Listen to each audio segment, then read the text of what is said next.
In the General Staff of Ukraine, it was reported that during the attack on the temporarily occupied Sevastopol, two large landing ships, Yamal and Azov, were hit, as well as the communication center and other infrastructure objects of the Black Sea Fleet of the Russian Federation.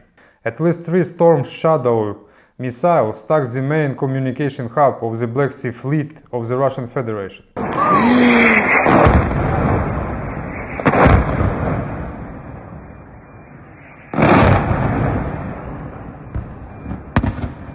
According to the OSINT technical project, there are also military units of missile guidance systems and the FSB located there. Last night, Sevastopol experienced the most massive attack since the beginning of the war. According to information from the peninsula occupying authorities, supposedly the air defense system in the city shot down several dozen missiles approaching the city, including British Storm Shadow. According to Russian sources, 34 soldiers were killed, 40 wounded, and 3 Su-27 aircraft were damaged at the Baalbek airfield. There is currently no official comments on this. Hey, my name is Alex, and this is a quick update from the Russian-Ukrainian war, from the perspective of the person who lives inside it. And there is the comments of the Russians regarding the attack. Well, we reported earlier that the large landing ship of Project 775 Yamal was preparing for the sea trials in Sevastopol after repairs. And the Azov ship was undergoing repairs as well. But they didn't manage to sail out to sea anymore. According to sources within the Ministry of Defense and among the military personnel stationed in the Sevastopol, the enemy struck a well-camouflaged command post, which housed over 24 officers at the time of the attack. Additionally, 3 Su-27 aircraft at the Baalbek airfield were damaged by the debris of the downed missiles. Furthermore, enemy missiles struck the location of our Mariners deployment, resulting in significant casualties. In total, unfortunately, I don't know why it is unfortunate, 34 military personnel lost their lives in the attack, 11 of whom were officers. Around 4 more military personnel were wounded. Explosion also occurred in the occupied Crimea at the airfield in Novofyodorovka.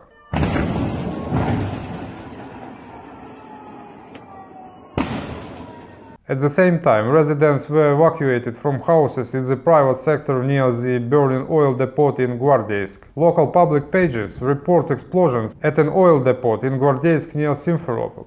There are also reports of powerful explosion in Sovietsky, Jankoy district. The consequences are currently unknown. Russia has sailed in the Black Sea since 1783, but now it is forced to restrict its fleet to ports, and even there Putin's ships are sinking. British Defense Minister Grant Shapps. The importance of statement lies in the fact that it's from the British Defense Minister. It's unlikely he would make such an announcement without having relevant data from his own sources. Meanwhile, a video has surfaced online allegedly showing drone attack on the Kuibyshev oil refinery.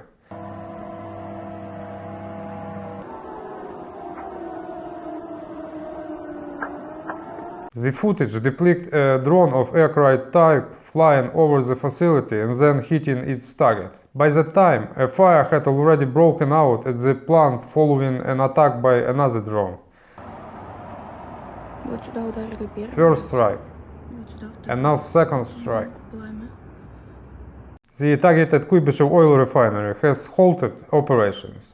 Russian media report damage to the AVT-4 unit and disruption on the plant's production cycle. This marks the 12th attack on Russian oil refineries in the last 3 weeks. Kuibyshev oil refinery is one of the largest enterprises in the oil industry of the Samara region.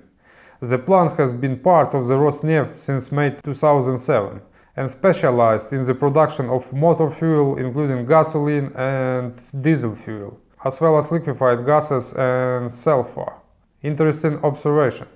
Russia is delaying the delivery of S-400 air defense missile systems to India due to its own needs. This was reported by the Economic Times publication.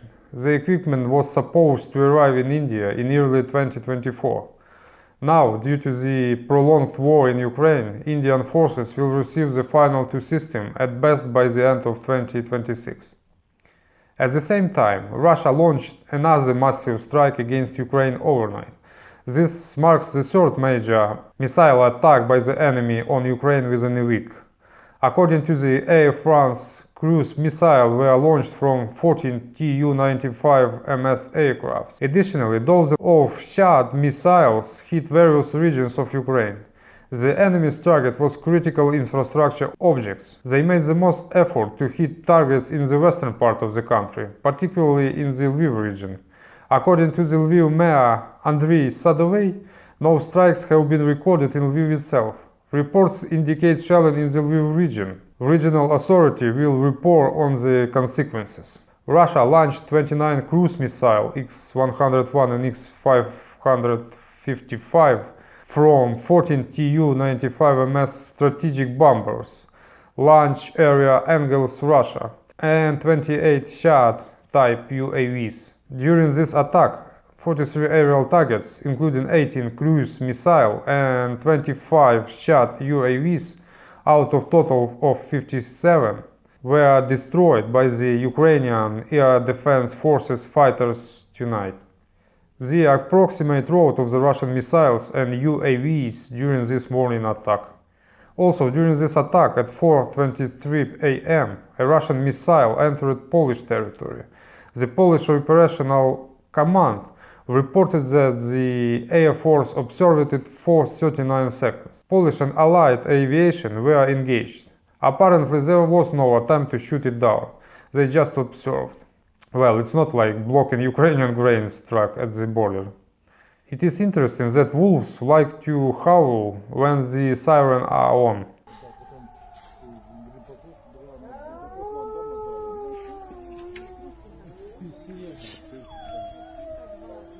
And to lighten the mood, here is a news beat from the superpower. These houses in the settlement Murom are 90 years old. There is no running water. Residents fetch water from an outdoor tap. Plaster is falling from the ceiling and the roofs leak. Electricity is still available, but it is better not to use it to avoid fires. When I go to the bathroom and then I fall in there, who's gonna to be blamed? I drown in the shit there. When it shocks, when it leaks from the second floor, and it's my piece. Everything collapses. We are using pots. And if it is not entirely clear from the video, those are the toilets in their houses. And now regarding the situation on the front. Analysis from the Ukrainian Analytical Center Deep State. Despite some stabilization on the front at the beginning of the month, the Russians have been conducting a large number of raids and banzai attacks over the past 10 days, heavily bombarding the positions of the defense forces with aviation bombs. The latter have become a wonder weapon for the Russians, yielding results and practically having no countermeasures. Alongside the enemy's intense pressure, there is ongoing optimization and improvement of certain military processes. As they say, a good spoon for lunch.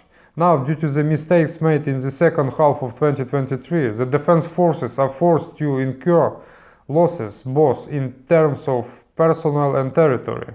The enemy is mobilizing a wide potential in manpower, gradually exhausting the resources available to us. While our partners are concerned about oil refineries in Russia and Tajik terrorists, the situation on the front is deteriorating. Analysis of the situation on the front from an officer of the Armed Forces of Ukraine, participating in combat in the east of the country. On the road between Bogdanivka and Ivanivka, the Russians are attempting offensive actions with an aim of advancing towards Chasiv Yar, closer to the canal. Today and yesterday they have had no success. Near Klishchiivka we have some good news. Ivanivka remains unchanged, with the southwest part under our control. The Russian army is storming and conducting raids, particularly along the entire brigade sector. Their objective is clear: to advance through the reach into Chasiv Yar city. The enemy takes advantage of the lack of means of defense and the superiority in manpower and equipment. The situation is slowly but surely deteriorating. Additionally, the Russians are improving the quality of their EW systems. Currently, the way out of the situation at the state level is to invest into the production of FPVs with artificial intelligence, as they are not affected by them. Russians also try to use various decoys to deceive us and make us waste ammunition on cheap dummies. However, their quality is not high, so it is often easy to see through them as decoy. Also, yesterday near Toninki, Ukrainian soldiers destroyed 3 tanks, several units of light equipment, and advancing infantry. Additionally, the Russian aviation continues to indiscriminately drop guided aerial bombs. Here is a crater from an aerial bomb in Berdychev, Avdiivka direction. They drop these 1-ton aerial bombs onto populated areas, sometimes up to 10 per day. As you can see, it's not just ruins like in Bakhmut. These things simply turn everything into a mess. Fortifications, buildings, any structures, everything becomes one substance.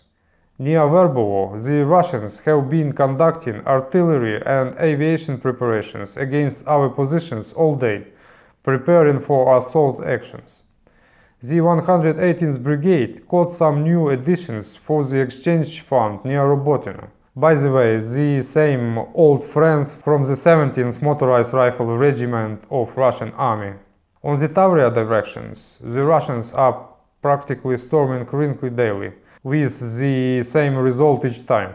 They die, get wounded, and those who can or manage to retreat backward. Our guys say that they are like kamikazes. I'll also add an infographic of the activities of Russian FPVs drone on the front line. Most of them are concentrated around Chasiv city. By the way, this month Ukraine has had significantly more FPV developments along the front line, from 30 to 70 more strikes compared to the entire Russian army, depending on the targets, fortification, vehicles, infantry. And that wraps up today's video. If you found this information helpful or insightful, don't forget to like, share and subscribe. And I hope to see you in the next video. Bye bye.